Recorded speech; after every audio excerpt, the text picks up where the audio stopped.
Hello everyone. We will get started now. It's just 6 o'clock on the dot. My name is Kendra Stoner and I'd like to thank you all for tuning in to today's CSI Pacific Sport Performance Speaker Series webinar. For those tuning in to a live presentation for the first time, welcome. During the presentation, please feel free to type in the chat box any questions you might have for Mary Claire, and she will try to answer them as they come up, or she'll give some time at the end of her presentation for any pressing questions. This presentation will be recorded and posted on our on-demand speaker series webpage for those wanting to rewatch anything. Before I hand things over to MC, I'd like to share a bit about her. She was a varsity athlete in hockey and track and field. She completed her undergrad at the University of Toronto in kinesiology. This was followed by a Master's of Exercise Science, also at the U of T, on neck, strength, and concussion. During this time, she worked as a certified strength and conditioning coach with the Varsity Blues for a total of 4 years. She's now been working at the Canadian Sport Institute for a year as an assistant strength and conditioning coach with rowing, para-triathlon, and mountain bike. MC, thank you so much for joining us today to share your wisdom and knowledge in this space and time at such an important time. Without further ado, please take it away on. Okay, thank you, Kendra. Nice to be here. Hello, everyone. I hope everyone's staying safe and healthy. Very strange time, but I'm hoping I can provide some information that will help you kind of guide your training at home. And in the meantime, during this presentation, if you have any questions, I'll do my best to answer them if I see them in the chat. However, this is my first time doing it on this platform, so if I'm not readily answering your questions, I apologize in advance. So to start, I would like to just touch on a few topics that are relevant to structuring your training at home. I'll be highlighting some key principles and considerations that I hope you can take to apply to your own situations. Okay, I know that there are many athletes working with many different types of sports, so the stuff I touch on is going to be mostly for those multi-sport or team sport athletes, but hopefully it'll help everyone out there. So before we get started, I'd like to introduce the different forms of activity, in particular what you'll kind of be seeing floating around the internet, and what we'll actually be focusing on today.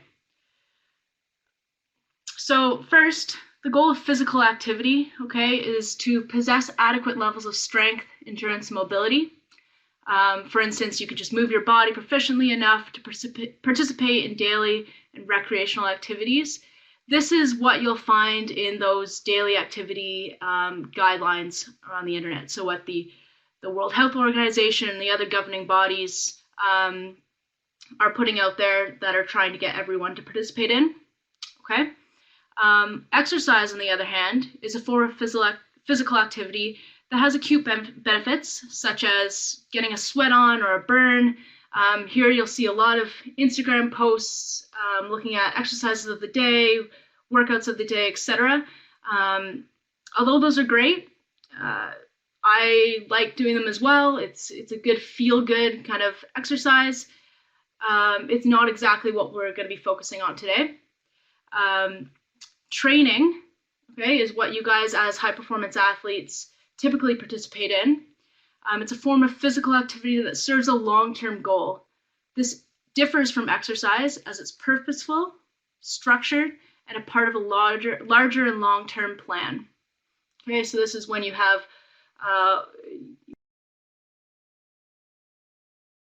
looking at those YTPs for competitions, etc. Okay, so you're gaining your strength, peaking at a certain time. Okay, that's what we're trying to target today, and how you guys can achieve that during this strange time.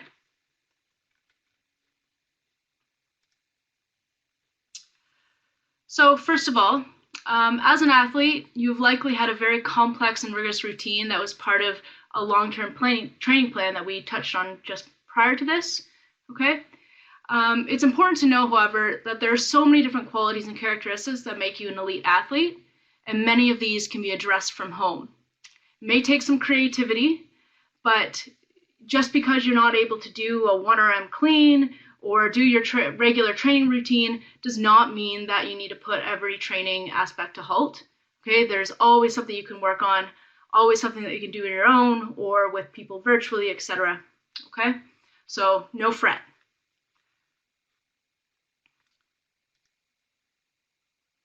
Okay, so if you look at my lovely, very boring schematic here, what I'd like to show is that there is a larger picture. So right now is not the time to be peaking for competition. Although that may have been a lot of what you guys were doing recently, going into the summer sports, you were really peaking and at your top performance, we need to take a step back. We need to realize that we need to reassess the plan and start building that base again. So a lot of the coaches, at least the ones that I've been in touch with, have already pulled their athletes back and asked them to really just focus on their health and well-being at this point, whether it's give them a full break or give them more of a base building program. Okay, this first block here is where we're slowly increasing in the volume, doing very much base work and base strength and aerobic capacity, okay, and leaving the high intensity for later on when things, you're actually able to participate in your sport again. Okay, this is a great opportunity to actually become more durable and tick all those boxes that could have been missing when you were peaking for the competition this summer. So to build on that, what are your training goals going to be during this quarantine? Again, like I said, building a base, okay, maintaining strength best we can. Sometimes it's going to be tough, okay, especially if you are in a power and strength-based sport and you only have your body weight to work with. It's going to be tough, but there are ways that you can work with stuff at home, manipulate training to get the most out of it, okay? You're also going to increase your versatility. Maybe try something new.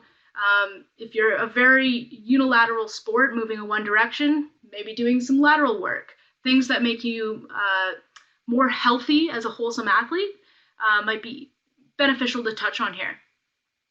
And what's going to be very important is addressing those injuries. So if you have a nagging shoulder injury, nagging Achilles, etc., this is the time to deal with it, okay? This might be a little bit of, it'll take a lot of discipline to really dial in and deal with those injuries, but the combination of rest and ability to control a lot of variables and not worry about competition is a very important time to address those injuries. Okay, again, this is not the time to prepare for racing or competition. Okay, even if you are doing some type of online training where you're racing against individuals, let's say on a stationary bike, hold back on those competitions or training regimes that put you in a hole. Okay, let's lower the high intensity training right now. Those workouts that put you in a hole, like I mentioned, let's stay away from those. And we won't really be touching on max strength and power. So we won't be doing max cleans, trying to get that 1RM. Okay, we really are back in trying to build a base. So how do we structure a week's worth of training? If you're used to, practicing 4 times a week, maybe throwing in a strength and conditioning session twice a week, okay, now that you can't really do anything with your team, how does that look like for training? So I'm going to provide a couple of examples of different types of athletes and with different goals, okay, and just show how it can be structured effectively. So the top one here, okay, is a general team sport athlete with the goal of maintaining strength. So as you can see here, these have been broken up into 2 sessions per day. That's not necessary, okay, but it's a way to target all of these aspects effectively. Okay, I will touch on a bit later, but the importance of maintaining a bit of speed, so high quality running will be important if at all possible during this time. Okay, so we'll try to fit 2 of those in a week, okay, multi-directional or linear speed. And if the goal is to maintain strength and you only have your body weight, isolating a lower body strength and an upper body strength day may be important. It may not be necessary, but this is a sample for a rugby athlete, for instance, and we really do want to target strength, and hypertrophy is a big part of that athlete's goals over this time. So we don't want to isolate that as much as possible. At the same time, okay, they're having to keep up with their conditioning. So we need to structure that in so that it effectively does not interfere with the strength gains or strength maintenance that you're trying to achieve here, but you also don't want to completely lose it. Okay, so this conditioning can be thought of as replacing a practice, for instance. Okay, like I mentioned before, you're not going to be able to practice necessarily, so making sure you hit all of those or tick all of those boxes that you may have just taken for granted as an additional conditioning session will be important. Okay, down here I have an example of how you may structure a soccer athlete, for instance, okay, where maintaining that muscle mass isn't as important. So we'll look at 3 full body strength sessions, okay, and a combination of linear speed again, multi-directional speed, and some other more specific conditioning. Okay, I have moderate HIIT here, so high intensity interval training. Okay, that's supposed to be 2 I's, sorry. And again, like I mentioned earlier, stay away from the super high intensity work. It really is base building, but it's good to change up modalities so you're not just running tempo all the time or going for a long bike ride. It's important to kind of change up those modalities just to keep everyone sane, and another a way to do things when you have limited space. Okay. And then just another point on these conditionings, okay? There may be a bit of limited resources with these. So if you have a bike at home or other type of modality, you want to make sure that you're not going too overboard with conditioning and leaving out the strength, because there might be a bit of interference. With that said, you also want to try to change up the modality. So if you do just have a bike, try to go for a walk as well, or try to go for a hike, so that you're not just doing that same motion over and over again if that's your only option. Okay, changing it up will be important. So something that was touched in on the layout of that program was the recovery between sessions. So if we think about that upper and lower day, okay, I'll go back here. We have lower here and lower multiple days later, okay? That allows for adequate recovery, super compensation, and then building off of that training regime. Okay, so 48 to 72 hours will allow for relatively adequate recovery from training. You won't be doing too high intensity work, so we won't worry too much about that or getting put into a hole, but it'll be important to actually have subsequent sessions regularly in order to make use of this super compensation. Okay, if there's too big of a gap, you will stay stagnant, as seen here. Okay, if they're too close together, then you can be put into a hole. So we want to have that optimal timing to try to optimize performance as best we can over time. So building on this, okay, progressive overload is going to be an important aspect of your training at home and may be difficult to achieve.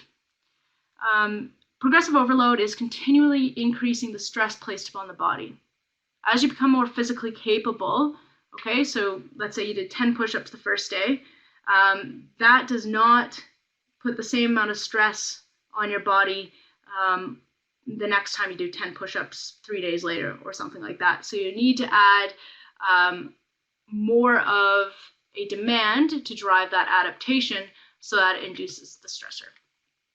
Okay, so over time, making things more difficult will be very important. So how can we do this at home? If you have zero equipment, you're just using your body weight, and you're thinking that you can only do push-ups, for instance, how can you progressively overload that? So I'm going to provide a few examples of how that can be done. And this is not an exhaustive list. Everyone's going to have, different devices at home. Someone might have bands, you might have a single dumbbell, etc. So there are tons of things that can be used, but I am going to try my best to target those of you who have zero equipment and ways that you can actually make things more difficult so you can induce that progressive overload. So if we take a push-up, for instance, okay, there are multiple ways that we can manipulate this. You can increase the time under tension. So with that, you can either make reps 1 and 1.5. So if you're starting up into a push-up, you go halfway down, you go all the way down, or you go all the way down, halfway up, down, and then back up. So that increases the time under tension, and that will make things more difficult because it will change the demand on the muscle. Okay. Similarly, you can play around with isometrics. So either you go right nice and slow on the way down, let's say a 3-second eccentric, you hold for 3 seconds, and then you push up. Okay, that will be a different demand than doing 1 second down, 1 second pause, 1 second up. Okay, so that's different ways of manipulating just a regular movement. Increasing that time under tension is often done when you want to induce greater muscle damage to drive that change or drive hypertrophy or strength. Okay. You can also manipulate your body position. So here's an example of a pike push-up. Okay. This will use slightly different muscles than what you'll be doing in a flat push-up. Okay. But it also puts more of your body weight, loads more of your body weight onto your arms, so it will be more difficult in a certain way. So manipulating body position, whether he was to put his legs up on a bench or just shift his hips up like this, okay, that's also another way that you can make things more difficult. And you can also change the intent of the movement. So here is a woman doing a clap push-up, okay? So if she had the intention of pushing the ground away as fast as she could, versus just completing that 1 second tempoed push-up, okay, that will also place different demands on the body. When you have that high intent of moving things fast, that will, even if you don't move fast, okay, that will drive change in the neuromuscular properties of that muscle group, okay? So if your goal is strength and power in particular, thinking about moving things fast, whether it's a jump, whether it's a power push-up, etc., will be very beneficial. And especially when you only have your body weight to work with, it might be worth messing around with. Okay. You can also add load. So just using whatever's around the house. So that here, this guy is using a sandbag, but I use this example because it is essentially a loaded duffel bag. Okay, so if you were to stick some textbooks or some jars or whatever in a duffel bag, okay, you can actually use that in many different ways. This guy's doing an invert or a bent over row. Okay, so this is one of the more difficult exercises to do just with body weight, so that's why I use it as this example. So there are different ways to load that. You can make it a heavy duffel bag, you can make it medium, like there are ways that you can use stuff around your house to make this difficult. Okay. With this exercise, you can also play around with the tempo, okay? So if he were to hold up here for 3 seconds, lower for 6 seconds, and then pull up quick, okay, that would be different than just repping out a bent over row, okay? So that's different demands on the muscle. Also, a very important consideration here is to switch unilaterally. So if you were to do a body weight squat, for instance, okay, that would be a lot different demand than a single leg squat to a box, for instance. So when you have the opportunity to load the muscle, you're going to put a lot more load on that muscle group if you do it with a single leg, especially when you only have your body weight to play around with. Okay, so when you are playing around with the order and frequency and reps and sets, etc. of an actual workout plan, there are also ways to progress this and to get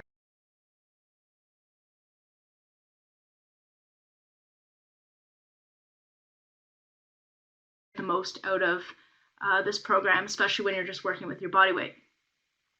So here's an example of just an upper and a lower body simple workout. Okay, we start with a little bit of power exercises.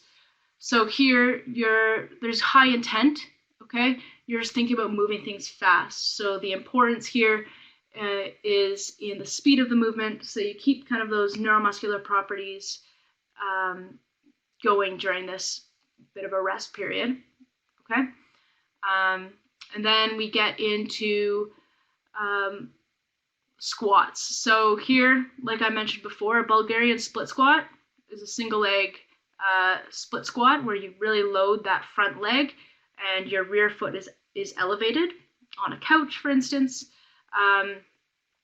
And that's a way to get a lot of load out of that single leg. The rep schemes here that I use are time-based. Oh, what's a snap down? Good question. So if you were to start up really tall, arms above the head, okay, and you swing your arms down and go into like an athletic position, so a quarter or half squat, and you try to stop as fast as you can, it's a quick deceleration.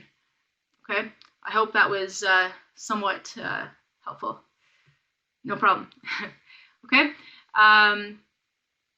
And then, yes, so the 30 seconds here is a way of loading that leg so that you really get to push for a certain amount of time and do as many reps as you can. So you're exhausting that muscle, and then you're going into something else that will also exhaust that muscle. So the reason we have 3 kind of consecutive exercises on the same muscle groups is really to put as much stress as we can on those muscles just using body weight. Okay, if these were loaded, for instance, this would not be the same order of exercises. So the goal here is try to get as much, I don't want to say fatigue, but you do want to fatigue the muscle as much as you can. Okay, really increase that demand.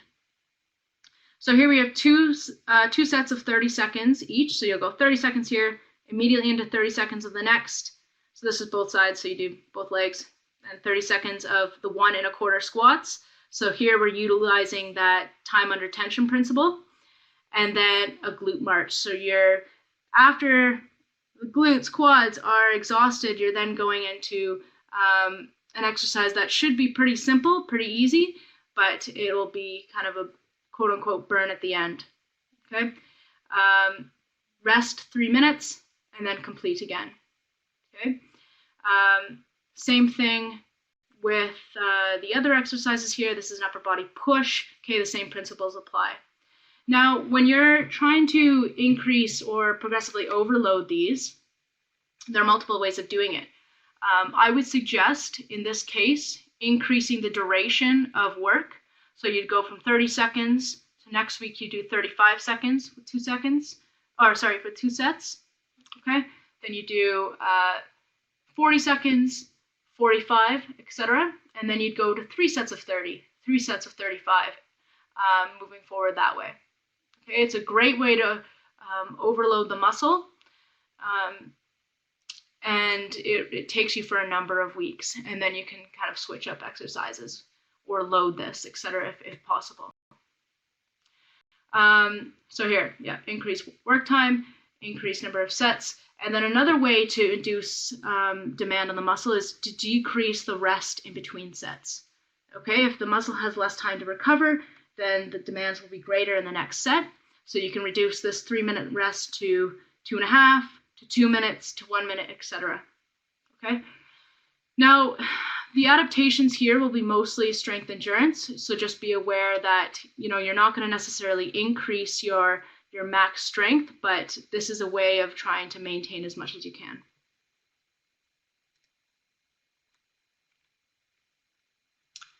Okay, so it might take some creativity. Okay, you might have to see what you have at home and go from there. Okay, here you can see a Bulgarian split squat using a couch. Okay, great alternative. This one here actually was something I had to look up for people who couldn't figure out how to do an inverted row. I saw someone using a towel. So this one they're using a chin-up bar, which not everyone has, but there's ways to like attach it to your door, etc. So you can get an inverted row, which is a great option.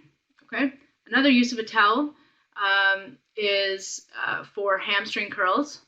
Okay. If you have a slippery surface, you can put a towel or socks under your heels and pull in from here.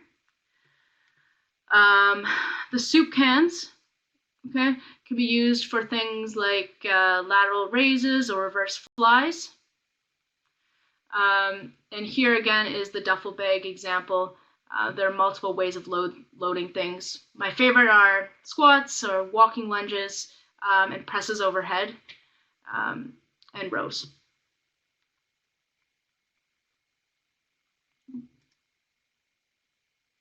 Okay, so conditioning, okay.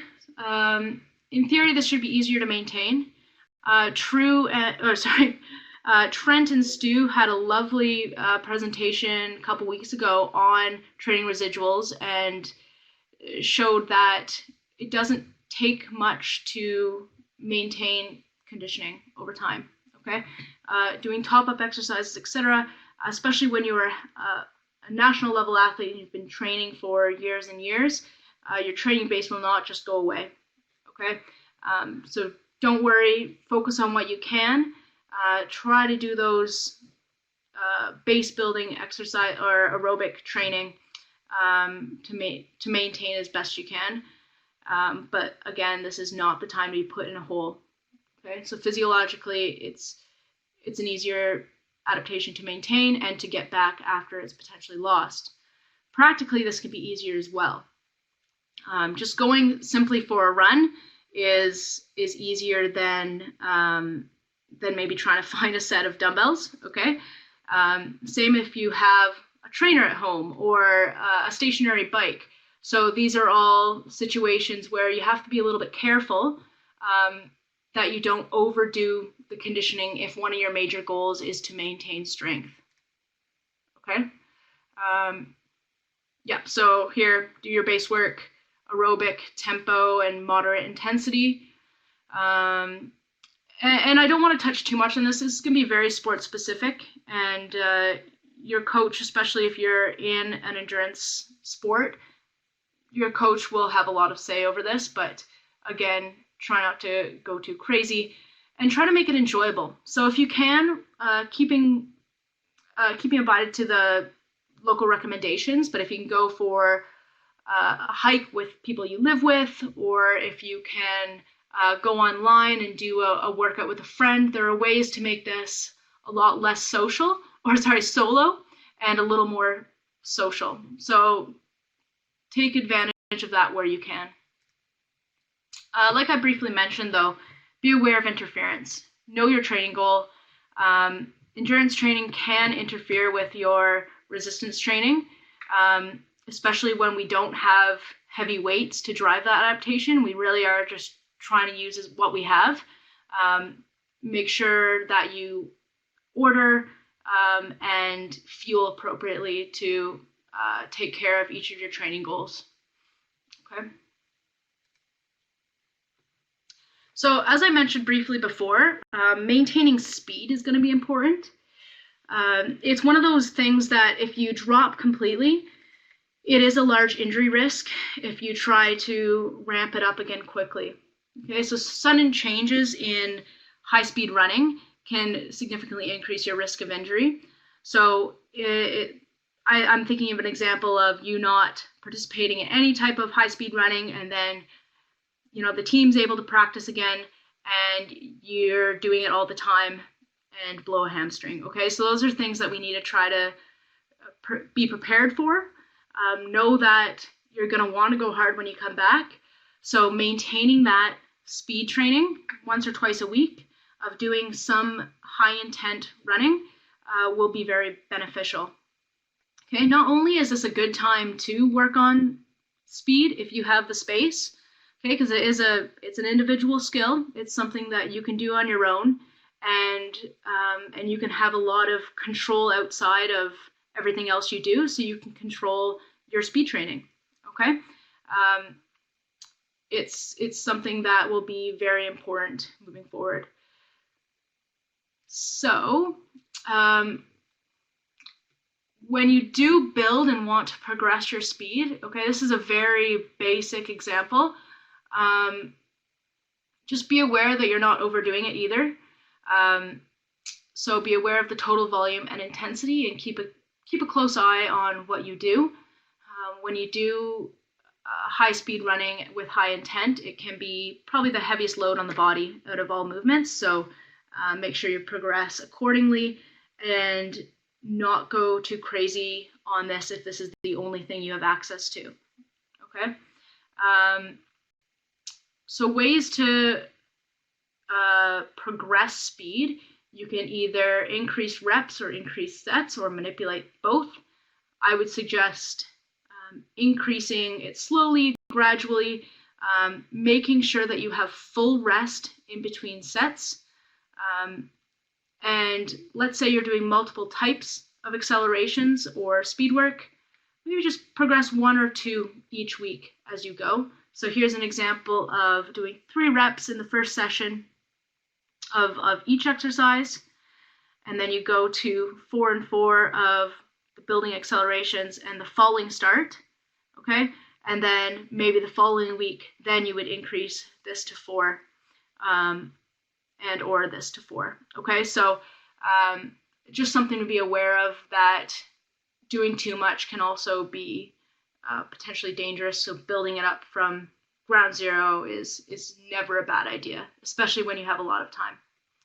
And I'd like to just reiterate the importance of running with intent with this. If you do want that high speed running adaptation and actually get faster, don't just go through all these reps. Take your rest, walk back, make sure that each rep is high quality, and that will actually make you better. Okay, so something else I want to touch on is just monitoring progress. So as we go, we don't have our weights to kind of reflect how you're getting stronger, okay? You can't just add 2.5 kilos each week on your deadlift because you're not deadlifting. So how do we actually know if you're progressing? There are ways to manipulate training, but a lot of this is going to be experimenting. So monitoring progress can be very important here. So taking your RPE, or rate of perceived exertion of training sessions, whether this be your interval training or your strength training, may be really beneficial, okay? Just to reflect kind of how difficult that was and how you might be able to progress that next time. And also be aware if you're going a little bit too hard or too late on yourself. Now, like I mentioned before, now is not the time to put yourself in a hole. So keeping track of how hard you're working, okay? Potentially your morning heart rate or heart rate of sessions to understand how you're responding might be important. If this is something you typically do, don't stop, continue it. This will be a good time to understand. Maybe you're gonna establish a healthy rested baseline, okay?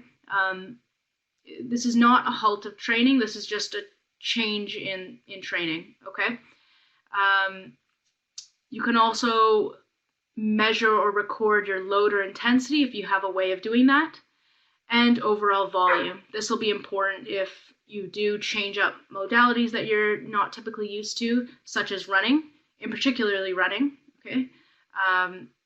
Because again, like I mentioned, you know, you do not want to get injured right now. You have no access to your physiotherapists. and you just want to, do comfortable level work right now, and tracking that is not a bad idea. It might help you keep in check. So now I'm just going to kind of touch on some sport-specific considerations. Okay, swimming. So unless you have your own pool, or I have a para-triathlete who somehow has access to a full pool, okay, you're not going to be able to swim during this pandemic, and that can be a huge problem for swimmers or triathletes or people who swim often for training for their sport, okay? Now again, like I kind of touched on before, when you come back, when we're allowed to participate in these activities again, you may want to hammer that specific skill that you've been missing. And so you wanna make sure that you keep certain things in check as much as you can. So something that one of my colleagues put together and that we've been implementing with our triathletes is a swim-specific circuit. So we're essentially using bands, but you can use just your arms or holding a soup can, etc., and just going through some of the motions that your arms would typically move in when you're swimming. Okay, so the importance of this is that you can use those muscles that you're used to, and you don't decondition that specific movement, because that is a potentially vulnerable position as you move for your shoulder, if you do not kind of upkeep those movements regularly. So keeping that patterning and use of those muscles in sequence might be very beneficial to keep in check over this time. If anyone at the end has any questions about this, I can point you in the right direction and show you how we've done this with our athletes. Running also, if you're unable to go running, for instance, and you're a runner or you're part of a sport that involves running, maintaining contacts will be very important. So something else we've put together for athletes who are quarantined for 2 weeks is just a simple running drill circuit. So they're doing a certain number of touches, going through drills, hops, calf, and so toe and heel walk. So that's pushing the ground away up on your toes, okay? And then pointing your toes towards the ceiling and you're walking on your heels, try to keep up with that calf conditioning, things that you would be exposed to running all the time, and try to maintain that so you avoid an overuse injury when you return. And then another example is rowing. You can't row on the water. So we've been able to, again, another colleague of mine has put together some erg work to reinforce rowing positions. Luckily with rowing, they do have those ergs, and most of them have them at home, so they're able to kind of do that specific movement. However, it's not identical to rowing on the water, obviously, so it's something that's missing there, but staying as close as you can. Although you don't want to overdo those movements, this is a forced break from some of that stuff. It is important to maintain so you don't completely lose it. Hockey, maybe if you're used to still being on the ice right now, adding in some lateral and diagonal slide board work may be important, because groins, so your adductors, when you do start skating again, may be at risk for some overuse work, okay? That being said, hockey players are often used to a long off season, so just treat it as such, okay? If you don't typically skate over the summer, or you're able to gradually reintroduce skating, by all means, that works as well. It's good on the body to have a change in movement patterns. And then overhead sports, such as volleyball or throwing sports, okay, if you, again, are used to doing your sport over and over again, doing some overhead movements, whether it's with a band, arm above head, just exposing your shoulder to those positions and using those muscle groups in sequence will be beneficial as well, so that it doesn't, you're at less risk of overuse when you return. Okay, so although there's a lot that is missing during this time, during this pandemic, there are a lot of opportunities, and we have to recognize that and, maintain our glass as half full rather than half empty, and stay home, save lives, okay? This is a great time to work on your weaknesses. Mobility is a huge gap for a lot of athletes. One of the rowing coaches I work with termed mobility as free speed. Okay, it's something that when you have it in your back pocket, when you have those when you get in those proper positions, it really makes a world's difference. And now is a very important time to be able to nail that. Okay, no excuses now. You don't have an extra workout. You can get into a very rigorous and structured mobility routine. Okay, on that, similar to that swim circuit, okay, we have some resources at CSI that I'll remind you guys at the end that can go through a bunch of mobility exercises. But there's tons out there that you can regularly do. So yeah, stay on top of mobility, guys. And on the same note, stability will be important as well. If you know that you have an Achilles issue or problem with stability in certain joints that your physio or strength and conditioning coach has identified, now is the time to do those exercises.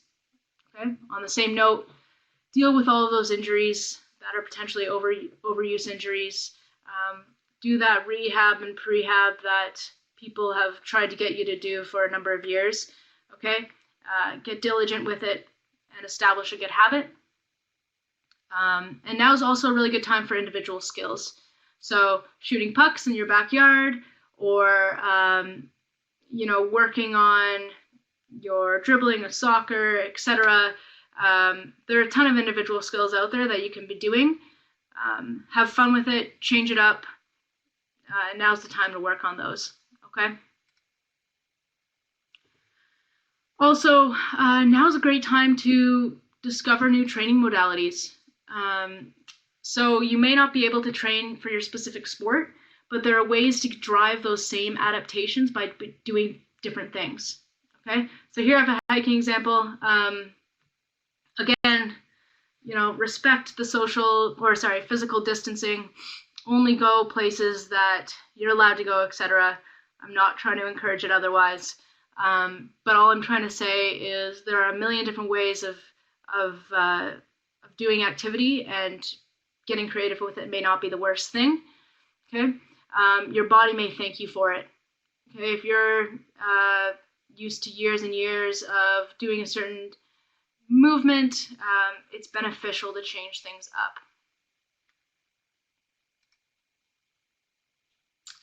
Again, reiterating this, you guys, please respect physical distancing, and be careful, no risks.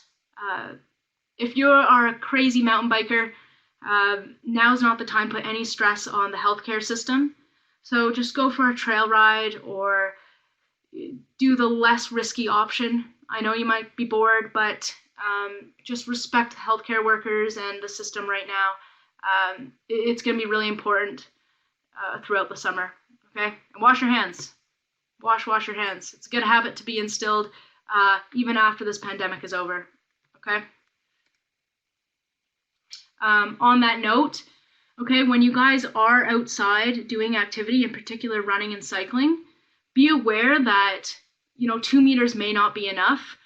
This recent study came out showing that the little particles that come from your mouth that carry the virus go further than just 2 meters. So be aware that that if you are running behind someone or cycling behind someone, you're not necessarily safe. So just take that in consideration. Really, please just do things solo as best you can, and be extra cautious when you're out there.